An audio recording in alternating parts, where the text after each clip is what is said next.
your vision is to help people go from low income to high income very quickly. Yep. Kind of unpack that where you started, because I know you started with education. You're doing housing. You're doing a lot in a year, and it's very respectable. How'd you go about that? Yeah, so if I take it back to where it started, I was working in San Francisco, and we were giving out like $10,000 engineer referral bonuses, where if you bring, we were growing so quickly, if you bring an engineer into the company, you as an employee would get paid $10,000 for referring that person. Mm-hmm. And then I'd go back home, and I had friends that were making, 20, 30K a year, and are just as smart as me or anybody else. They just didn't have the same opportunities, and frankly, they didn't have the same amount of cash that, and I didn't have a lot, right? Just it takes a little bit to be able to move to San Francisco and break your way in. Yeah. So I started trying to figure out how I could help people like that who are very talented, they're very smart, they haven't had the same opportunities, they probably can't afford to move to San Francisco on their own dime. How would that work? So the first thing was that we wanted to make it online, which is difficult. It's a lot of people try to take a school that's offline and just put it online, and that never works. It has to be different from the ground up. And then, over time we layered in the income share agreement, and now almost all of our students are completely free up front. Wow, that's impressive. And so what's the structure like? So I go to the Lambda School website, I choose, how many different tracks do you have now? I think we got 5. So we've got full stack web development, iOS development, Android development, data science, and UX design. Got it. So I click one of those, and then I'm brought into some kind of prep program or an assessment, or how does that work? Yeah, so this is where a school like ours differs from most schools, because we're not just collecting tuition from people, right? We're actually investing in people. We're placing bets and saying, we'll train you, and it's going to cost us $10,000, $15,000, whatever, to train you, and we need you to get a job on the other side. So the way that we make sure that people are dedicated and capable is we have free introductory courses. So those, whether or not you want to participate in Lambda School, those are free.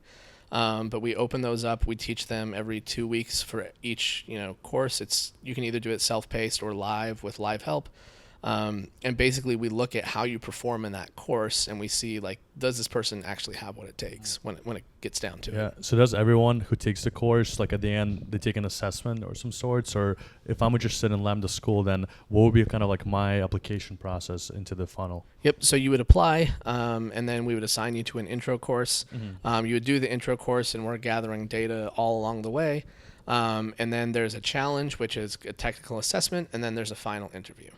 So it's kind of a longer process than most schools, but I mean it's a serious investment on our end. I mean, you're taking a big bet, and what's impressive is, like, I know we're talking about averages, but the people that get in through your assessment and through your program, it's an average of like 1 or 2 months for them to go from where they started to getting into a job, right? Yeah. So after they finish Lambda School, I mean we have students that are hired within a week. Wow. Obviously, that's not everybody. Average is right around 3 months to get hired. Yeah. Which is still pretty quick. Super quick. And how long is Lambda School? And that's another difference between us and most boot camps. So Lambda School is 30 weeks long, so 7.5 months full time. And because we're working backwards from what does it take to get a job, we go around and we talk to all of the employers and ask them, what do boot camp grads have? What are they lacking? What do we actually need to teach? And without fail, all of them would say, they're all lacking these 10 things.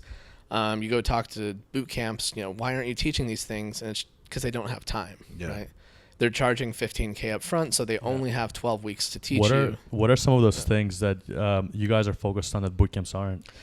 Computer science generally is how we describe it. So it's stuff like memory management, scalability, operating systems, software architecture, stuff that, every boot camp would teach that if they had time, right? Every software engineer recognizes that stuff is necessary, but it just doesn't fit in 12 weeks if you have to learn JavaScript and React. Yeah. And you mentioned that from the ground up, you designed the school to be online. When I did a boot camp, it was in person. So what were those differences of differences that you incorporate into the online curriculum, and how is that working out for the students who might be taking online courses for the first time in their lives? What is your experience with that? I firmly believe that online is actually a better experience once you get it working right. So the key differences are that you're not all in the same room. So you have to make it really easy to coordinate with other people. And you don't see the same subtle cues that you would. So we use a lot of software running in the background to determine how somebody's doing, how they're feeling, what they're up to at any given time. This person needs help. This person's doing really well. This person needs more work because they're doing so well. And then you have to keep it in small groups. So every student, so for every group of 8 students, we have a paid, 30-hour-a-week TA that is there to help them out. And that's what it requires for us to scale. The big advantages are that you don't have to commute. You don't have to move. You don't, we can have 80 people with an instructor that we're paying a ridiculous amount of money because he's world class. Instead of having to pay somebody less because you can only fit 30 people in a room if they want to see the screen at the same time. Yeah. So there's a lot of stuff like that. Yeah. So what would be like the day-to-day of a student? You mentioned there's like groups of people with a TA per 8 students, and then there's like world-class instructors. So what would be like a day-to-day, and what kind of interaction does a student get? Yeah, so you show up in the morning. There's a code challenge that's kind of a brain teaser. You'll spend half an hour working on that, and then we have a solution review where somebody kind of walks you through a few different ways that they would have solved it. And then we follow something called I do, we do, you do, where the instructor has a project. He basically introduces a topic and builds out that project. And then we do kind of pair programming with the instructor. So you'll open up on your screen a different project. He's got a different screen. He codes it out, and then you code it out alongside him. And then finally, you're off on your own for what we call the you do project. So you build that out, and then you have a code review. And that takes you basically to lunch. You come back after. There's a different project that uses the same stuff that you learned in the first half of the day. You build that out for 2 or 3 hours, and then we have a stand-up, and there's live help all along the way. We have a help channel, and there's instant help if you ever need it. But then at the end of the day, there's a stand-up where you get together with the other students in your group, and you say, this is what I'm working on, this is what I'm stuck on, this is what I don't understand. And then, there's a lot of different stuff. Tuesdays and Thursday evenings, we have after hours, which is kind of a review session, and you can jump forward or backward to any cohort and review any of the topics. And Friday we have a sprint assessment, and that's basically our test, I would call it. I don't like calling it a test because that's not what it is, but here's a project that incorporates all of the stuff that you should have learned this week. You'll do the sprint assessment, and then you have an hour-long code review that looks through everything that you did that week, critiques you, and sees if you're ready to move on to the next week. It's like a performance, like to demonstrate that you've learned the stuff. Yep, and exactly. So when people hear the word bootcamp, they get scared, right? So because like it sounds intense, right? It's like a lot of times $80 to $100 a week, and I know you kind of describe the day to day. Is it like that? Is it super intense, like with 80, 100 hours a week to learn this information in a short amount of time? I know it's a little bit longer, but talk about that. And I know you have this concept of butt and seat, even though you're online. Can you talk about that? Yeah, I think one of the most difficult things about learning programming in general, learning anything in general, is just putting in the hours, right? It takes longer than most people think it does, and most people aren't disciplined enough to force themselves to do it. So even though Lambda School is online, everybody is butt in seat 8 a.m. to 5 p.m. Pacific. Obviously, we have a lunch break. We have breaks in between then. And then, so it's a full-time 40-hour-a-week commitment, and then a lot of students will be building stuff after hours on their own time.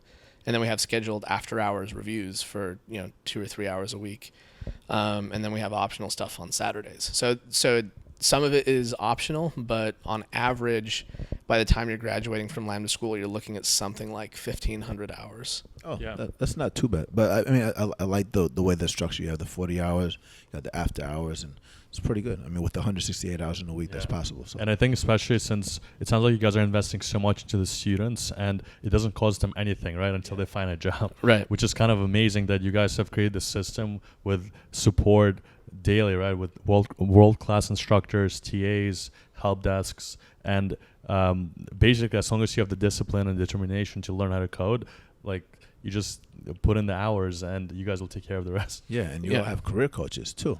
Right? Yeah, I mean, that's another thing, with our incentives being aligned with a student where we don't get paid unless you get a job.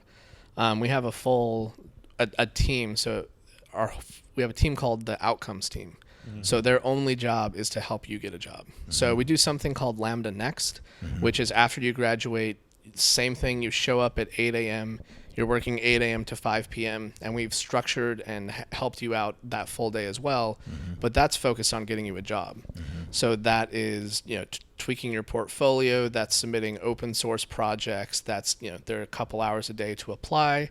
There's a meetup a week that you're supposed to go to. So stuff like that, but it's still very structured, very hands-on. Yeah. Because we find that it's just as hard to get the job as it is to learn the program. And how do you make sure that people follow through on applying for jobs and things like that after they graduate? Well, generally they want a job. So we do have a program. So we have a leaderboard that we track how many jobs you've applied for. Okay. We track if you're doing all the stuff that you're supposed to do.